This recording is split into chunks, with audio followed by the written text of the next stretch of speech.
سەرەتای قسەکانم بەوە دەست پێ ئەەکەم پیرە پیاوێک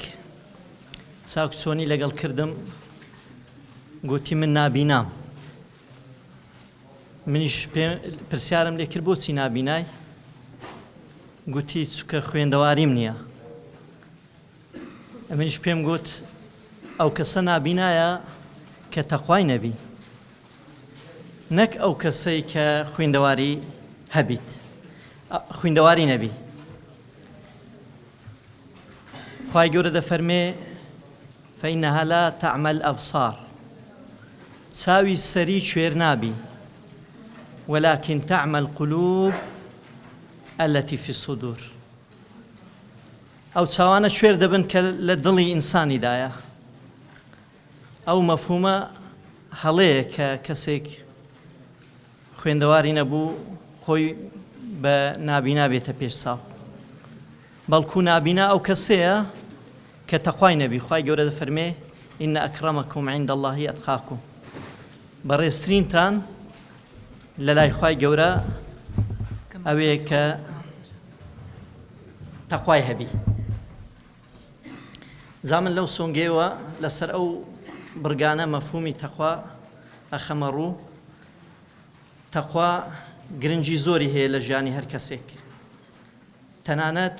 خوا لە قورئانی پیرۆز وەصفی تەقوا ئەکا باسی تەقوا ئەکا گرنگیەکەی لە جل و بەرجیش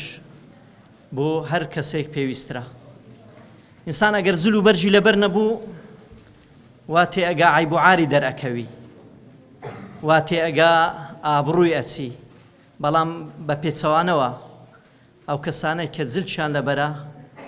جلی جوان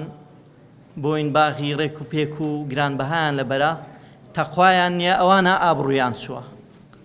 خوای گەورە دەفەرمێ وەلیباس التەقوا ذلك خەیر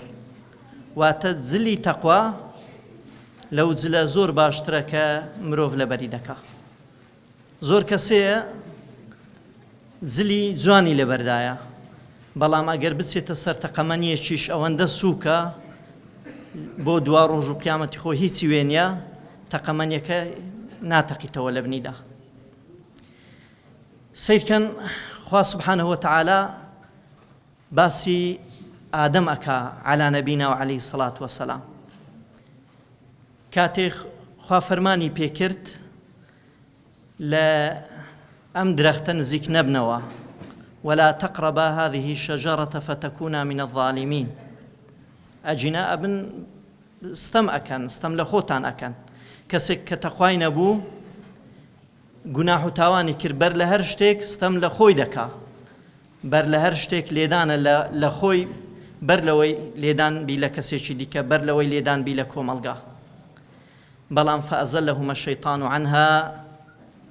فأخرجهما مما كانا فيه شەیطان ئەوانی فریودان لە درەختەکەیان خوارد خوا لەوێ لە قورئانێ دەفەرمێ ئادەم و حەوا ڕوود بوونەوە هەندێک لە ڕاوەکارانی قورئان دەڵێن هەندێک لە گەڵاکانیان عەورەتی خۆیان پێدا ئەپۆشی بەڵام مانە حەقیقەکەی ئەوەیە ئەوان تەقوایان نەما کە تەقوا نەما ئینسان ئابڕووی ئەچیت فەزع بیت ئەکەوێتە ناوە خۆی ئەڕووخێت دا ئەتەپیت ئیدی وا تێئەگا هەموو خەڵک ئەو ئەبینی ڕوت ئەبیتەوە لە پێشچاوی هەموو خەڵک دیارە بۆیە پاڕانەوە لەخوا ربنا ظلمنا أنفسنا وإن لم تغفر لنا وترحمنا لنكونن من الخاسرين أي پەروەردگارە ظلمنا أنفسنا ظلمان لە خۆمان کردووە چونکە ئەگەر ئینسان تەقوای نەبوو ظلم لە خۆی ئەکا بەر لە هەر شتێک زیان بۆ خۆیەتی ئەو ئینسانە سەرکەش ئەبی ظلمنا أنفسنا وإن لم تغفر لنا وترحمنا ئەگەر لێمان نەبووری بەزەید بە ئێمە دانێتەوە لەنەکونەنە من الخاسرین تووشی زەرەر ئەبین زەرەرمەند ئەبین جلی هەر کەسێک چەند مانگێک یان ساڵێک خۆی ئەگریت بەڵام جلی تەقوا لە قیامەتیش لەگەڵندایە بۆیە خوای گەورە ئەفەرمێ جلی تەقوا باشترە لەو جلکەی کە ئێوە لەبەر دەکەن وەلیباس التەقوا ذەلیکە خەیر. ئینسان وا تێگا خواردن و خۆراک گرنگە، بەڵێ ئەگەر خواردن و خۆراک نەبوو ئینسان ناتوانی بژیت. بەڵام مرۆڤ ئەگەر گەشتێکی کرد، سەفەرێکی کرد، ئەو کەسانێک کە سەفەریان کردیا باشتر لەوە تێئەگەن کە خواردن و خۆراشیان پێبی چەندە ئاسوودەنا. داوای هیچ شتێک لە هیچ کەسێک ناکەن لەو گەشت و سەفەرەدا، بەڵام خوای گەورە دەفەرمێ وەتەزەوەدوا فەئینە خەیرە الزادی تەقوا، توێشوو بۆ خۆ پەیدا بکەن، فەئینە خەیرە الزادی ئەتەقوا، لە خواردن گرنگتر تەقوایە. واتە ئەگەر چی خواردن و خۆراک زۆر گرنگە بەڵام تەقوا لەوەش گرنگترە، چونکە ئەگەر ئینسان تەقوای هەبوو بەس پێویستی بەخوایە، پێویستی بە هیچ کەسێکی دیکە نییە، تەنیا خواشی لە هانادێ. ئەگەر بەڕاست و دروستی ڕووی لە خوای گەورە کرد. پێغەمبەر ئادەم عەلا نەبینا و عەلەیهی سەڵات وەسەلام کاتێک کە پاڕایەوە ربنا ظلمنا أنفسنا وإن لم تغفر لنا وترحمنا لنكونن من الخاسرين، هەستی بەوە کرد کە ئەو جلەی خوای گەورە پێی بەخشی بوو وەک شەڕەف و شکۆ، ئەو جلەی لەبەر نەمایە. بۆیە کە هەستی جوڵە ویستی بگەڕێتەوە لای خوا، داوای لێبوردن بکە. فتلقى آدم من ربه كلمات فتاب عليه إنه هو التواب الرحيم. خوای گەورە هەندێک وشەی فێر کردن بە چ شێوازێک بپارڕێتەوە، خوا تۆبەی لێ قبوڵ کرد و لەو سەرپێچی و هەڵەیە خۆش بوو. جا گرنگی تەقوا لەوەدایە ئەو مرۆڤە پێ ئەگا دروست ئەبی. پێغەمبەر ئیبراهیم عەلا نەبینا و عەلەیهی سەڵات وەسەلام چونکە تەقوای هەبوو، کاتێک کە گەلە کۆمەیان لەسەر کرد فڕێیاندان نێو ئاگری، لەوێ هەموو دەرگاکانی ئاسمانی بەڕووداکرانەوە، فریشتەکان دەستیان بە هاوار ڕۆڕۆ کرد. خوای گەورە فریشتە جبریلی ڕەوانە کرد بۆ ئەوەی هاوکاری بکە، لە وەڵامدا فەرمووی من پێویستیم بە تۆ نییە، حەسبونا الله ئەو حەسبی الله وەنیعم الوەکیل. خوام هەبێت پێویستیم بە چێ هەیە؟ هەر کەس تەقوای هەبوو بێ پێویست ئەبی لە هەر کەسێک، بێ پێویست ئەبی لە هەر شتێک. خوای گەورە ئیلا قەرەبووی ئەو کەسەش دەکاتەوە. إن ولي الله الذي نزل الكتاب وهو يتولى الصالحين. ئەو خودایی کە قورئانی دابەزاندووە هەر ئەو خودایەش سەرپەرشتی پیا و ساڵحان ئەکا. مامۆستای نابلەسی لە تەفسیرەکە خۆیدا باسی گەنجێک ئەکا. ئەو گەنجە وەکو مەحرەمێک لەگەڵ خوشی خۆی بە بچووکی سەردانی ماڵی خوای گەورەی کردووە. ئیدی لە نێو شاریشدا، لە نێو زەرگەی شاردا پەرتوخانەیەکی هەیە، پەرتوخانەیەکی خنجیلانەی هەیە. ڕۆژێک لە ڕۆژان ئافرەتێک لە بەردەمی ئەو پەرتوخانەیە دەوەستی بانگی ئەکا. ئەو کوڕە گەنجەش بە دوایدا ئەچیت بە مەبەستی خراپە و خراپەکاری، بەڵام لە ڕێگا ئەوەی دەخرێتەوە بیر کە سەردانی ماڵی خوای گەورەی کردووە. ئیتر لەوێوە دەوەستیت و دەفەرمێ خودایە خۆت شاهید بە، ئەوە تەقوای هەیە، ئابڕووی نەچووە، خودایە خۆت شاهید بە لە پێناوە تو گەڕامەوە ئەو گوناح و تاوانە ناکەم. چۆن ئینسان پێویستی بە هیچ کەسێک نییە ئەگەر خوای هەبوو، ڕۆژی دواتر دەگەڕێتەوە سەر هەمان پیشەکەی خۆی. سبحان الله، لە هەمان کات و سات کە ئافرەتەکە بانگی ئەو گەنجەی کردووە، لە هەمان ئەو شوێنە پیاوێکی ڕیسپی خوانا سیماهم فی وجوههم من ئەثەری السجود بانگی ئەکا ڕۆڵە کارێکی گرنگم بەتوە کە گەنجەکە لێی نزیک ئەبیتەوە، دەبن گوێ ئەچرپینیت، ڕۆڵی شیرینم کچێکی زۆر لە خواترسم هەیە خوای گەورە خستی تێناو دڵی من ئەو کچە پێشکەش بە تو بکەم إن ولي الله الذي نزل الكتاب وهو يتولى الصالحين ئەو خدایی کە قورئانی دابەزاندووە هەر ئەو پشتگیری ساڵحان ئەکا ئەگەر ئینسان ساڵح بوو لە ژانی خۆ پێویستی بە هیچ کەسێک نابی خوا لە هانای دێت سەدان نمونەی لەو شێوەیە لە قورئانی پیرۆز بەدی ئەکرێ نەک هەر خوا لە هانای ئێمە دێ خوا لە هانای منداڵەکانیشن دێت خوا لە قورئانێ دیمەنەشی زۆر سەرنجڕاکێش باس ئەکا لە سوورەتی ئەلکەهف کاتێک کە پیاوە ساڵحەکە بۆ کارێکی گرنگ ڕەوانە ئەکرێت دەزانن یەکێک لەو کارە گرنگانە چی بوو لەگەڵ پێغەمبەر موسا عەلا نەبینا و عەلەیهی سەڵات وەسەلام نۆژەنکردنەوەی دیوارێک بوو پێغەمبەر موسا سڵاوی خوای لەسەربی ڕەخنەی لێ ئەگریت مەگەر چۆن ئەم دیوارە نۆژەن ئەکەیتەوە ئایا ئەو خەڵکە هیچ میوانداری ئێمەیان قبول کردووە لە وەڵامدا دەفەرمێەوە ئەمە الجدار فكان لغلامين يتيمين في المدينة ئەم دیوارە ئیدوو منداڵی بێ باوکە تەسەوڕکەن ئەوە بخەنە خەیاڵی خۆتان خوای گەورە پیاو ساڵحێک ڕەوانە ئەکا لە سوورەتی ئەلکەهف تا ئێستا ناویشی دیار نییە ئەمە چێیە دەبێتە مامۆستای چێ مامۆستای پێغەمبەر موسا سڵاوی خوای لەسەربی و دوازار پێغەمبەر موسا سڵاوی خوای لەسەربی ڕاستەوخۆ لە چێوی توڕ قسەی لەگەڵ خوا کردووە ئەو شەڕەفەی پێبەخشراوە کەچی ئەمە مامۆستای چێیە پێغەمبەر موسا سڵاوی خوای لەسەربی بەڵام خوای گەورە بۆ کارێکی گرنگی ڕەوانە ئەکا سەرپەرشتی کردنی منداڵی بێباوک یعنی شەیتان چی لە ئینسان کردووە ئەوەندە بیر لە دنیا بکەتەوە ئەوەندە بیر لە مستەقبەلی منداڵەکانی خۆی بکاتەوە مەگەر زۆر کەسمان نەبینیون هەتا لە ژیاندا بوو بن منداڵەکانیان هەر هەژار بوونە بەڵام کاتێک کە گەڕاینەوە لای خوا خوای گەورە دەروی خێر لەو منداڵانە کردوتەوە ڕزقی بەسەردا باراندوون ئەمە یەکێکە لەو کارە گرنگانە بەڵام خوا نهێنی ئەوەش باس ئەکا بۆچی خوا ئەو کارە گرنگەی بەو پیاوە ساڵحە ڕاستپاردووە وەکانە ئەبوهما صالحا چکە باوشیان پیاوی باش بووە ئەوانە هەموویان تەسمیلی خوای گەورە بوون نمونەی وە لە قورئانێ زۆر بەدی ئەکرێت پێغەمبەر یوسف عەلا نەبینا و عەلەیهی سەڵات وەسەلام کاتێک کە ئافرەتێک هەموو دەرگاکانی کۆشی بەڕوودا دائەخات ئافرەتێکی خاوەن دەسەڵات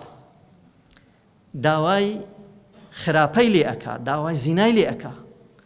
گەنجێک خۆ هیچ دەسەڵاتی نییە شەهوەت و ئارەزووشی هەیە لە هەمان کاتدا بیانووی ئەوەشی هەیە کارەکە ئەنجام بدا چکە ئەو کەسێکی بێدەسەڵاتە لە کۆشک وە خزمەتکارێک سەیری ئەکرێت وراودته التي هو في بيتها عن نفسه وغلقت الأبواب وقالت هيت لك بەڕاشکاوی پێی دەڵێ من خۆم بۆ تۆ ئامادە کردووە سەرجەیم لەگەڵا بکە مفەسیران توێژەران ئەوانەی کە قورئانیان ڕاوە کردووە باسیەوە کەن تەنانەت هەموو جلگەکانی خۆی لەبەر کردووە بەڵام چونکە ئەو تەقوای هەبووە پێویستی بە هیچ کەسێک نەبووە لە دەرگای هیچ کەسێک بدا تەنیا لە دەرگای ئەڵڵا نەبێ قال معاذ الله لە بڕی ئەوە بیر لە هەر شتێک بکاتەوە بیر لە ئەڵڵا ئەکاتەوە بیر لە حیساب و کتابی ئەو دیوی ئەکاتەوە قال معاذ الله إنه ربي أحسن مثواي إنه لا يفلح الظالمون ظالم ستەمکار ئەوەی گوناحێ بکات ستەمکارە ظالمە سەرکەوتو نابی معاذ الله پەنا بەخوا چۆن شتی وا دەکەم کەسێکی غەریبەیە لە وڵاتێکی دیکە ڕاهاتووە ئەگەر گوناح و تاوانیش بکات مەگەر چێ دەیناسیت تا ئابڕووی بچیت بەڵام ئەو ویستی لە لای خوا ئابڕووی نەچیت بۆیە فەرمووی معاذ الله گەنجێک کە شەهوەت و ئارەزووی هەیە بیانووی ئەوەی هەیە کە بڵێ شەهوەت و ئارەزوم زۆر بوو خۆم پێڕانە ئەژیرە، بیانووی ئەوەی هەیە بڵێ ئەو ئافرەتە توند و تیژی بەرامبەر من بەکاردەینا، فعلا توند و تیژیشی بەکارهێنا، ولقد همت به وهم بها لولا أن رأى برهان ربه. دەرگەی لەسەر داخراون، خۆ هیچ کەسێک شک و گومانی لێ ناکا ئەو لەناو کۆشی ئەژی و ئافرەتێکیشە بەرپرسە، ژنە بەرپرسی وڵاتێکە، مەگەر عیب و عارەکانی دانا پۆشرێن، بەڵام ئەو ڕوو لەخوا ئەکا معاذ الله إنه ربي أحسن مثواي إنه لا يفلح الظالمون. ئافرەتەکەش شتی وای نەبینیە خۆی داوا لە گەنجێک بکات لە خزمەتکارێک کە ڕۆژانە لە بەردەستی ڕەفزی بداتێ، بەوە نا بەوە زۆر تێک ئەشێت، بۆیە پەنا ئەباتە بەر ئەوەی توند و تیژی لەگەڵ بەکاردینی لێ ئەدا. وەلەقەد هەمەت به، پێغەمبەر یوسفیش ویستی بەرگری لە خۆی بکە، ئەویش ئینسانە خوین و گۆشتە، و هەمە بیها ویستی ئەویش پەلاماری بدا، بەڵام خوای گەورە تیشتی ئیمان و هیدایەتی خستە ناو دڵ نەکەی ڕابکە. خوای گەورە فریشتەکان ڕەوانە ئەکا لە ئاسمانێدا، خۆ ڕاستە دەرگاکانی کۆشی بەڕوودا داخراون، بەڵام دەرگای ئاسمانەکانی بەڕوودا کراونەوەتەوە، ئەو هانای بۆ چێ بردووە؟ هانای بۆ ئەڵڵا بردووە. ولقد همت به وهم بها لولا أن رأى برهان ربه. خوای گەورە خستێ ناو دڵی ڕابکات، ئیدی ڕای کرد، هەموو دەرگاکان شکان بوونەوە. ئەمە چێ ئەم دەرگانەی شکاندن؟ حتمەن خوای گەورە هێز و دەسەڵاتێکی بەکارهێناوە، ڕەنگە فریشتەی ڕەوانە کردبن. لە جەنگی بەدر خوای گەورە 5,000 فریشتە ڕەوانە ئەکا بەرگری لە موسڵمانان ئەکا. لەو کاتێک کە خەریکن گەلە کۆمە لەسەر پێغەمبەر ساڵح ئەکەن، کۆبوونەوەیەک ئەکەن، کۆبوونەوەیەکی نهێنی لە ماڵێک کە هێرشی بکەنە سەرێ و شەهیدی بکەن. ئالەو کاتەدا خوای گەورە فریشتەکان ڕەوانە ئەکا بەس بەبەرد هەمویان لە ناو ماڵی خۆ دەکوژرێ. خەڵکی وا هەبووە و لە قورئانیش باز دەکرێت إن كانت إلا صيحة واحدة فإذا هم خامدون. ئەگەر خوا هێزی خۆ ڕەوانە بکە تەنیا یەک دەنگ بەسە، یەک هاوار بەسە کە هەموو ئەو خەڵکی سەرزەویە لەسەر لە بین بچیت و لەبار بچیت. ئینسان بیر لە چی ئەکاتەوە؟ هێز و دەسەڵاتێکی لە پاڵا، هێز و دەسەڵاتی ئەڵڵاه. بەڵام دوای ئەوە ئیمانی تەقوا، ئەو تەقوای کە پێغەمبەر یوسفی گیاندا ئەو پلەپایە، ئەوە لیباسی تەقوا بوو. و دوازار ئافرەتەکانیش چکە ئافرەتی سڵێز بوون، ئافرەتی خراپەکار بوون، وەکو کە باس لە کۆشک ئەکرێ هەمان ئەو دیمەنانە دێنە گۆڕێ، ئافرەتی ژنە بەرپرسان سڵێز بن بۆ شەهوەت و ئارەزوو. داوا لە هەر کەسێک ئەکەن بۆ تێرکردنی حەزەکانی خۆیان. ئەمە نمونەی قورئانە باس ئەکا لە هەر سەردەمێک. ئەمە بەدی ئەکرێ لە کۆشکەکان، ئەمە بەدی ئەکرێ کە ئافرەتی ژنە بەرپرسەکان داوا لە خزمەتکارەکانی خۆیان ئەکەن کە خراپیان لەگەڵا بکرێ. ئەمە واریدا. و دوازار ئەو ئافرەتەکانی دیکە ژنی دەرگەوان و ژنی ساقی و خێزانی ساقی و خێزانی مەیژێر و خێزانی نانەواخانەوانە کە بیسیان هەمویان ئینسانی خراپەکار بوون، قسەی خراپیش بۆ کەسی خراپ زوو ئەگوازرێتەوە. فەلەما سەمیعەت بیمەکرهن، خوای گەورە باسی مەکریان ئەکا کاتێ ئەوان ئەرسەلت ئیلەیهن وأعتدت لهن متكئا. ئەو هەواڵە کاتێک کە بڵاو بووە زولەیخاش بە دوای داناردن، ئەوان بۆ چیلۆمەی زولەیخایان ئەکرد، بۆ ئەوە نەبوو کە بڵێن زینایان بەلاوە شتێکی نابوود بی، نەخێر، بۆ ئەوە لۆمەیان ئەکرد چۆن ئافرەتێکی پلەدار داوا لە خزمەتکارێکی خۆی بکە، یعنی ئەمە لە لایوان ئەمە شوورەیەکە بوو نەخودی زینایەکە چکەوان بتپەرست بوون خوانەناس بوون مەشروب و زینا و ئەو شتانە بەلایوان ئاسایی بوو بەڵام ئەوەی بەلای ئەوان نائاسایی بوو ئەوە بوو کە ئافرەتێکی بەرپرس داوا لە خزمەتکارەکەی خۆی بکات و ئەوەش کە بۆ ناو دڵیان لە دڵیاندا حەزیان لێ بوو هەمان ئەو گەنجەیە ببینن بۆ ئەوانیش هەمان ئەو داوایە دووبارە بکەنەوە بۆیە دەفەرمێ فەلەما سەمعت بیمەکریهن باسی مەکر ئەکا چونکە ئەوان کە گلەیان ئەکرد ویستیان ئەوانیش بە یوسف بگەن عەلا نەبینا و عەلەیهی سەڵات وەسەلام کاتێک بە دوای داناردن خواردنێکی شاهانەی بۆ ئامادەکردن دوازار هەر ئافرەتێک لەوانە کە یوسفیان بینی سەلامی خوای لەسەربی دەستی خۆیان هەڵ پچڕان خوین بەدەستیان داهاتە خوارێ و پشتی ئەوە هەر یەک لەو ئافرەتانە پیاسەیەکیان لەگەڵ پێغەمبەری یوسف ئەکرد سەلامی خوای لەسەربی واز لەو ئافرەتە بێنێ وەرە خراپەکاری لەگەڵە مندا بکە ئەوزا یوسف پێغەمبەر سەلامی خوای لەسەربی زارێکی دیکە هەناو هاوار بۆ خوا ئەبا دەزانی ئینسان زۆر زەعیف و لاوازە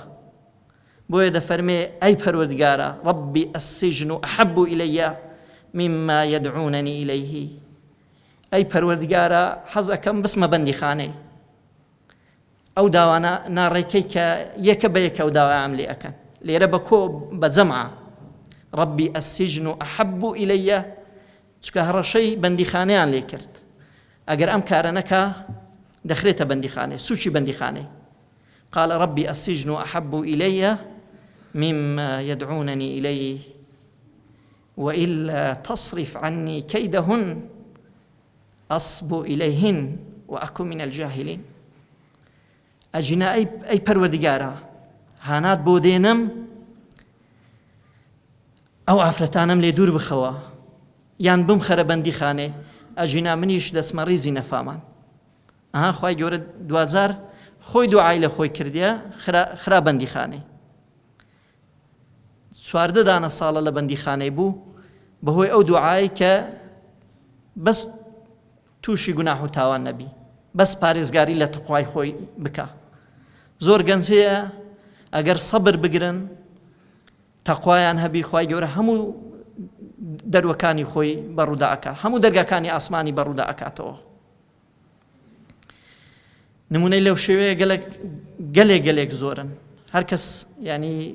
لە فکری خۆی ڕەنگە بیر لە وێنەشی هەمان شێوە بکەتەوە پیاوێک لە یەکێک لە شارەکانی کوردستان پیاوێکی بە تەقوایە خواناسە بژێوی ژیانی لەسەر ئەوەیە کە ڕۆژانە بە تەکسیە کار ئەکات ئیدی دێت و دەڕوا قەیرانە نەداریە هیچ کەسی دەست بۆ هەڵنابڕی تەنیا پیاوێک نەبی کاتی مامەڵەی لەگەڵ ئەکا بە 55,000 بیباتە شوێنێک بەڵام کە شتومەکەکەی لەگەڵ بەرز ئەکاتەوە بیخەتە ناو سەیارەکە ئەبینی مەشروباتی بار ئەکات بۆ ناو سەیارەکەی پێی ئەڵێ کاکە بوەستە شتەکان بینە خوارەوە من ئامادە نیمە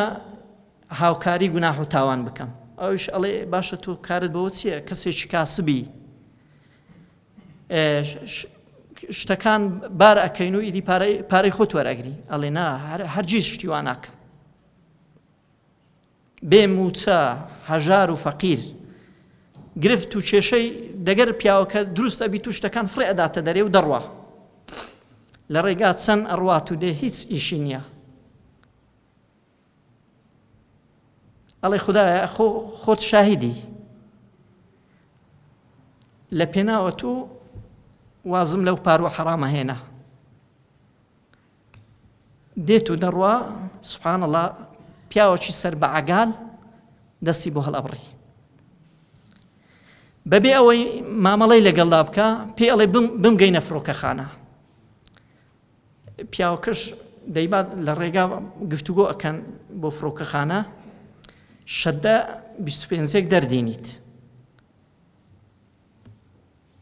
ئەڵێ بفەرموو ئەڵێ عەزەکەم من کەسێکم خواناسم لەخوا دەترسێم ئەو پارەی بوت یعنی ئەمە پارەی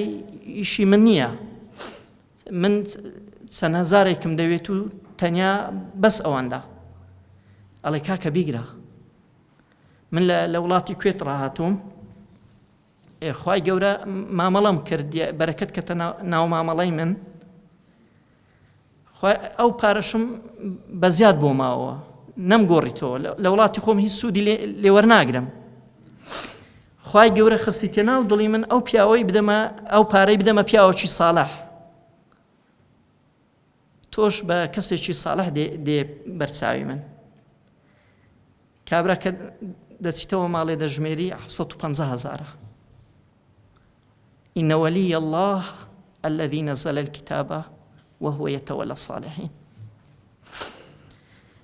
ئەو خودایی کە قورئانی دابەزاندووە هەر ئەویش سەرپەرشتی پیاوی ساڵحەکە نمونەیەک هەبوو لە یەکێک لە شارەکانی خۆمان دوو کوڕە گەنج لە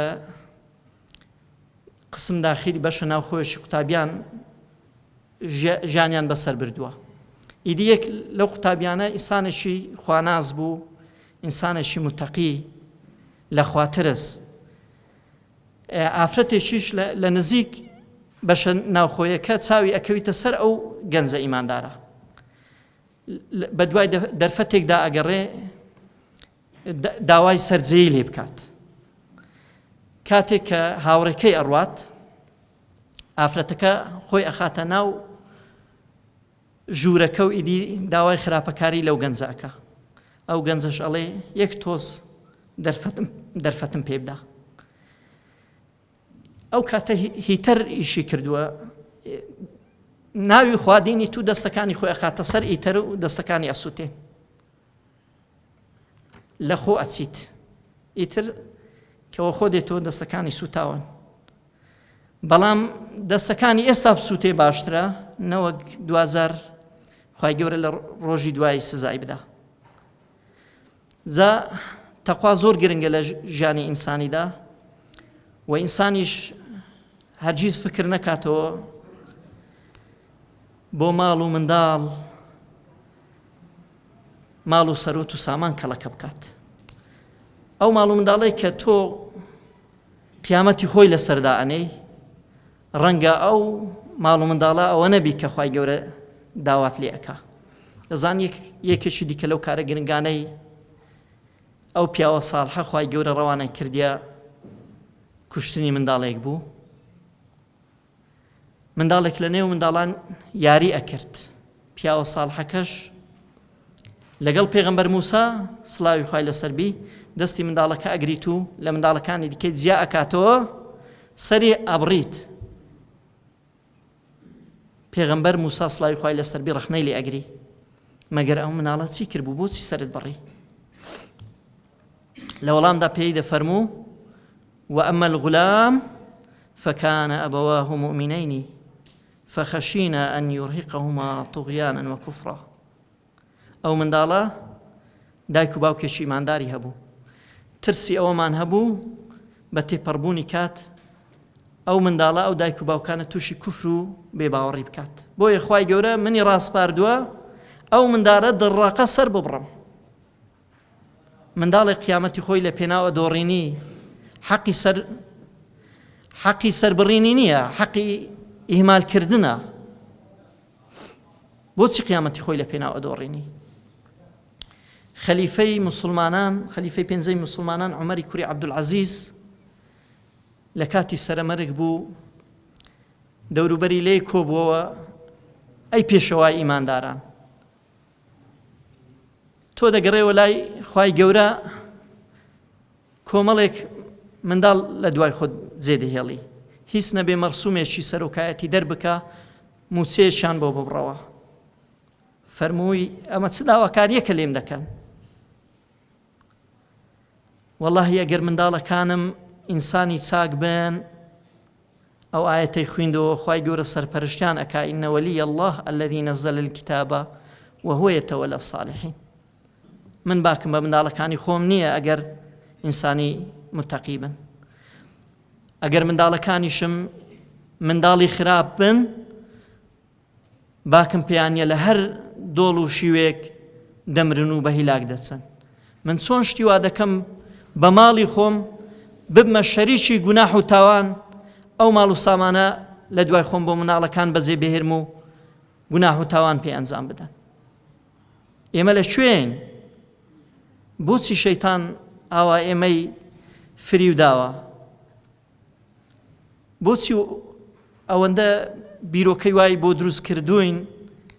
لەبەر ماڵ و سەر و سامان ئاگامان لە دوا ڕۆژی خۆمان نەمینی؟ پێویستە وشار ببینەوە، محاسبەی خۆمان بکەین و ئەو ئاەتانە بخوێنینەوە کە دڵمان پێی نەرم ببی. ئەلەم یەئنی للذین ئامەنوا ئەن تەخشەع قولوبهم لذیکر الله. ئایا کاتی ئەوە نەهاتووە ئینسان دڵی پاک و بێگەر ببی هەرچی ماڵ و سەر و سامانە لە خۆی دوور بخاتەوە؟ ماڵ و منداڵ فیتنەیە، بە ماڵ و منداڵی تاقی ئەکرێەوە ئیمانەکە تا کوێ ئەچیت و لەکوێ دەوەستی. ئەوە پێغەمبەر ئیبراهیمە سەلامی خوای لەسەر بی کاتێک کە تاقی ئەکرێتەوە لەلایەن خوای گەورە سەری منداڵ و زگەر گۆشەکەی خۆی ببڕی بەبێ سێ و دوو ناوی خوا لێدینی بڕیاری ئەوەدا سەری منداڵەکەی خۆی ببڕیت. ئێمە ئەو بڕیارە نەدەین سەری مناڵەکانی خۆمان ببڕین، بەڵام با تۆزێک بیر لە دوا ڕۆژی خۆمان بکەینەوە. ئەلەم یەئنی للذین ئامەنوا ئەن تەخشەع قولوبهم لذیکر الله. تاکەی دڵڕەق ببیت. ثم قست قلوبكم من بعد ذلك فهي كالحجارة أو أشد قسوة. دڵ بۆ ئەوەندە ڕەق ببی بەردی وهەیە لە ترسی خوا لە چیاکان دەکەوێتە خوارەوە، یوهەیە دوو لە دەبی ئاوی لێ هەڵدەقڵێت. وإن منها لما يهبط من خشية الله وإن منها لما يشقق فيخرج منه الماء. کە دڕەق بوو نوێژ سوودی نییە، کە دڕەق بوو ئەو زەکاتەی ئەیدەی سوودی نییە، کە دڕەق بوو ئەو ڕۆژەی ئەگری بەس تێنێتی و برسێتی ئەمینیتەوە. چونکە خوای گەورە دەفەرمێ ئەی پێغەمبەری خوا عەلەیهی سەڵات وەسەلام پێت بڵێم چێ ئیمانی بە دوا ڕۆژ نییە؟ ئەرأیت الذی یوکەذیب بالدین فذلك الذي يدع اليتیم. ئەو دڕەقانەیە بەرامبەر بە بێ باوکان بێبەزەینە.